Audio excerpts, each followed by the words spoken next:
Resume with Pure Hawke's Bay at 11:30. So, thank you. A bit of time, Paul. Page 55 of the agenda, councillors. I emailed Ian to come down. Yep. Thank you, Mr. Chairman. What we have here is the internal submission. The purpose of the internal submission is for opportunity for staff to put forward amendments and adjustments that they deem appropriate to the annual plan, and they fall within three categories. I've got their carry forwards of expenditure and revenue. You'll be familiar with that sort of thing, and then amendments like additional expenditures, adjustments to revenue provisions, and wording amendments or charges. Now this year you'll be pleased to know we've only got carry forward expenditure. We haven't got a whole lot of other things to put up to you. So it makes the task a little bit easier. So what you're faced with here are amounts of money currently in the 13-14 budget that haven't been spent, and managers are saying there's good reason why they haven't been spent. They will need to be spent in 14-15. They give you a story about that and ask whether they can be carried forward into the next budget. And of course it'll reduce the 13-14 year and increase the operating statement in the 14-15. So there's no more money involved. It's a transfer from one year to the other. Okay. And there's a summary indicating that towards the end of this paper of the effect of that, and if everything goes through as recommended, the deficit, which in the draft plan was $7,000, will go up to $400,000. Conversely, the 13-14 year will get $400,000 reduction. Okay. So just so we're clear for process, we'll just work through this recommendation by recommendation, move and second each one, discuss it individually, and over the course of the next 2 days work our way through this. So. Yeah, thanks, Mr. Chairman. We normally do it. So you wish to So on page 55 there, the first one up is the group of activities for regional resources, and Mr. Maxwell has arrived just in the nick of time to talk about, this is page 55. That's your tank stuff, Ian. It's halfway down in.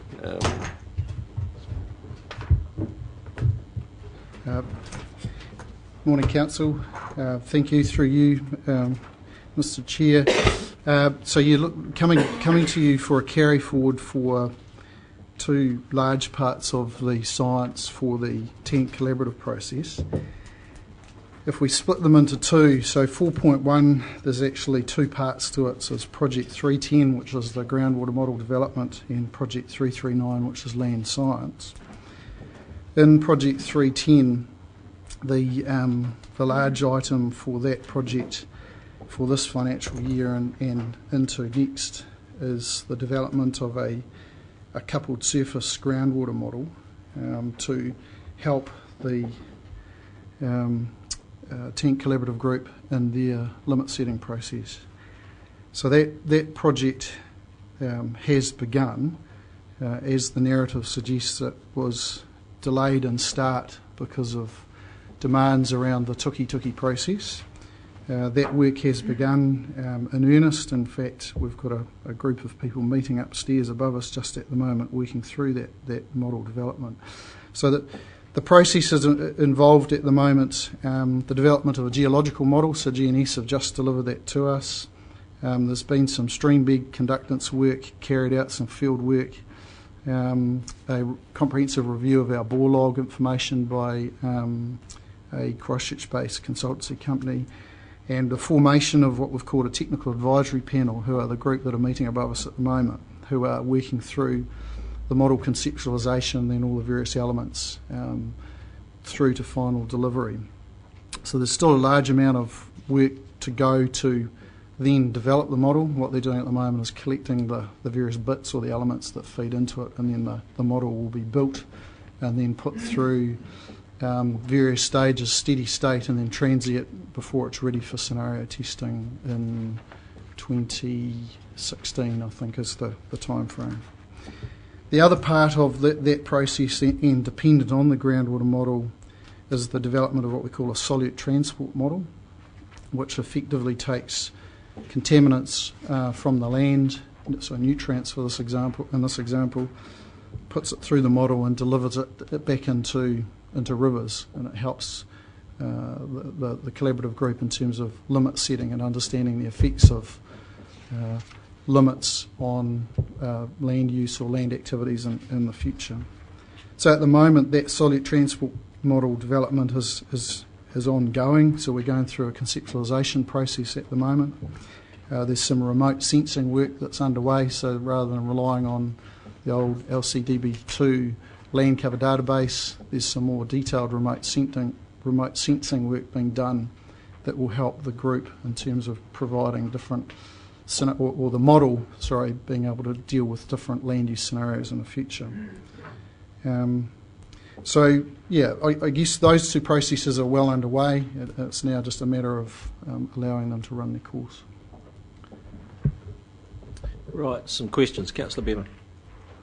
So this works quite close to my heart since it's in my ward. How does there's two questions I'd like to ask. And the reason why you're given why this work hasn't been completed is because of the RWSS work. How does the council internally prioritise the allocation of staff time for various projects? So just to be clear, so the work that put demands on the team was across primarily change 6 in the Tuki rather than the RWSS. So there was a fair bit of scenario modelling work done using our groundwater model prior to this financial year that the team delivered. In change 6, there was a requirement to write evidence, review the evidence of others, write rebuttal evidence, review their rebuttal evidence, work with the legal team and providing information and support to the change 6 process. So given that was time critical, there were fixed time frames that we couldn't move, that was the priority and that's the decision I made. Right, okay. Second question in Section 36 charges, can you just briefly outline what they are? So Section 36 recoveries are a process that recovers about a third of the costs of the science program across water-based activities, so water research-based activities for the council. So in this instance it would impact on Project 310 but not Project 339 because 339 is land science.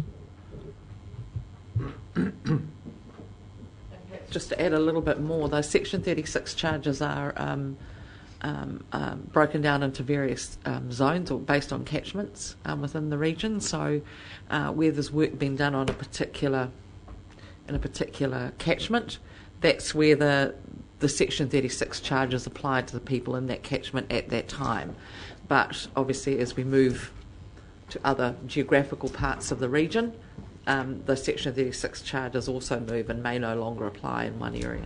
And perhaps just adding to that as well, but I was a little bit brief, I'm sorry.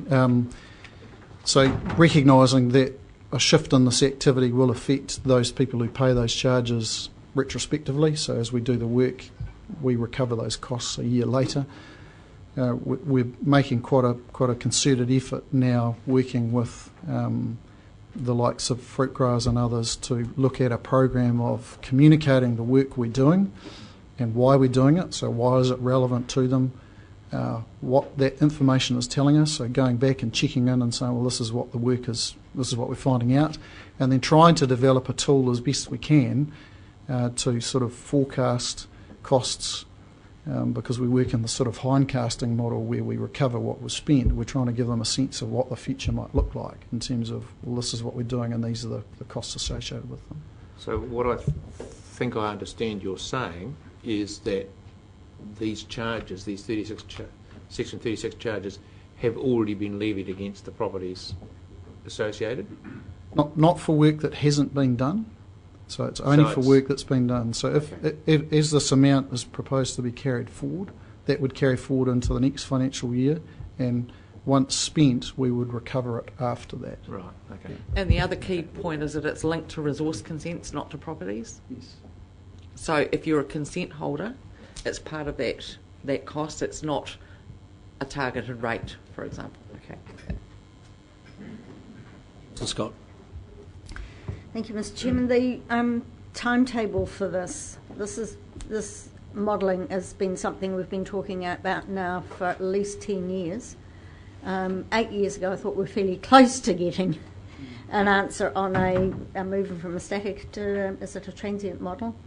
Have we had to go right back to the drawing board with this, and when are we likely to actually have a working model that we can rely on to drive the plan change? I can provide you with a timeline. I'm sorry I didn't think to bring it with me, but I can provide it for circulation. So we have a very clear timeline that sets out all the various components that feed into the model. And if my memory serves me well, I think it's January or February 2016 it'll be ready for scenario testing. So that allows for you to manipulate flows and see what impacts that has on availability for irrigators. But it has, you're right, it has slipped in recent time due to sort of competing demands for resources. It's the absolute top priority for that team at the moment, and they've made substantial progress on it in the last 6 months. My question, does it build on the work that Dr. Brooks had completed, or have we had to go back to square one? It certainly utilises available information. It doesn't build on the one-dimensional model that was developed by Dr. Brooks. It picks up the information that fed into that model, but it's a whole new model development. Thank you. You happy to move? Could I also ask you to move on page 59, recommendation 1 and 2, which is obviously the decisions made on issues submitted, etc., and receives and considers council's internal submission, because we actually need to do that before we can deal with the rest. So if you go 1, 2 and 4.3, that would cover it. So you happy with that? Happy with that? You wish to speak further? Any other speakers? Councillor Belford. Just a clarification about process. Microphone.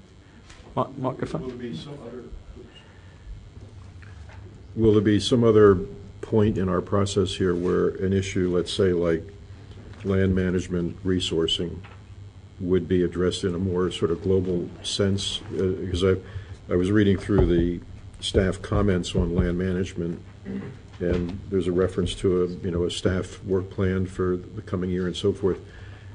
At what point would we actually look at that level of expenditure and have an opportunity to comment on its adequacy or otherwise? Mr. Chairman, that would be when you look at the individual submissions, and the staff response to that submission. So when you come to that staff response, then you have the opportunity to discuss what the action you want to take. So we'll circle back yes, we at will. a later point. Yeah, good Right. point. Okay. Absolutely. Yeah, have a more global view at a later date. Next couple of days. No further speakers. I'll put that motion, then all those in favour please say aye. Contrary, no. Carried. Well, with Ian here, the discussion is around air quality, which is actually the next one. So, total $30,000 there. Yeah, so through you, Mr. Chair, very simple one. I think the narrative's pretty self-explanatory. This is work that's currently underway, but because the winter sort of spans the cusp of 2 financial years, we sort of need to carry this amount forward. So it's work that's committed to and is being carried out at the moment, just won't be complete till the end of winter. Thank you. Any questions? No questions? Sorry. You're happy to move? Seconder. Further discussion? Seems pretty straightforward. I'll put that motion. Then all those in favour please say aye. Contrary, no. Carried. Thank you. Have we got a few minutes for a sneaky one? Maybe. Finish off regional resources. Yeah, Mr. Chairman, do you want to do regional park reserves? That's the next one. Projects. This is still on page 56. This is project 385, which is regional park reserves. Okay. Open space projects.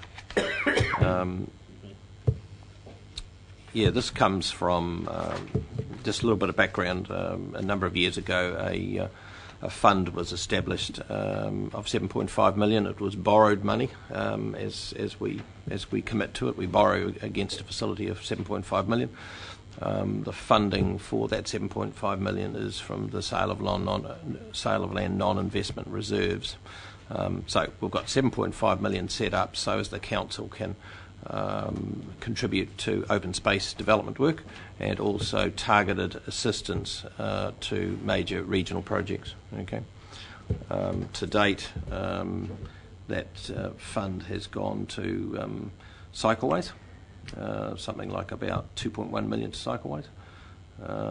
Some land purchases out at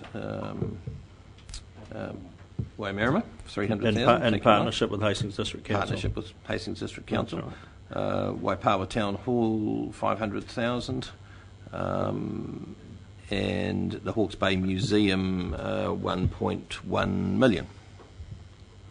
Okay, what's remaining? And the Regional Sports Park, 1.1 million. What's remaining in this fund are two items. One is 700,000 left for open space project work, and we will later come up against regional infrastructure of Tamata Park and Waira, and that comes out of the same fund.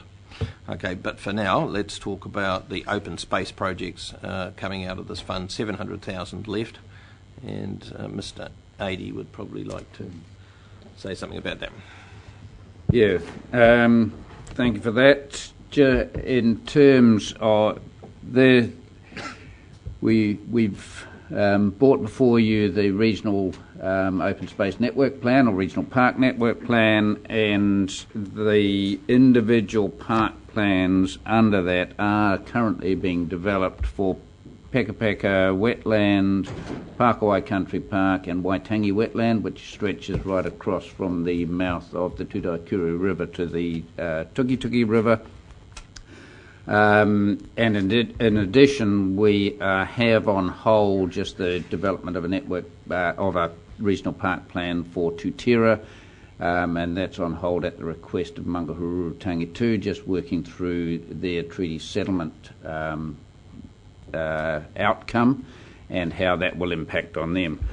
Though the meeting of the Environment and Services Committee next week, I'm giving you just an update on where we're at in detail with those. There are sort of long-term visions for each of those park plans, and we're recommending that this be carried forward just to provide for those once you have looked at those and agreed where these park plans or what your vision for these park plans should be in the future.